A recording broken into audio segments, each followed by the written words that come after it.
তার শুধুমাত্র একটা আইন লঙ্ঘন করেছে, তার ঈমান শেষ হয়ে গিয়েছে, তার ধারে কাছে আপনার আমল ছিল না, ইভেন তার আমলের কাছে ফেরেশতাদের আমলও ছিল না। সেই শয়তান হয়েছে, শয়তান হিসাবে বিতাড়িত হয়েছে। আর প্রত্যেকটা মুহূর্তে আপনি বলেন, আমাদের দেশে 90 থেকে 92% হচ্ছে মুসলমান। আমরাই চাইতে পারি না এই রাষ্ট্র ধর্ম ইসলাম হোক, ঠিক কিনা? আপনি কি চান?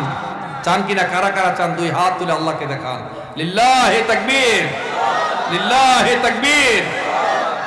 হাত নামান। ভাই আরো কষ্ট লাগে, আরো কষ্ট লাগে। আপনি কাকে দোষ ধরবেন? হিন্দুদেরকে, বৌদ্ধদেরকে, খ্রিস্টানদেরকে?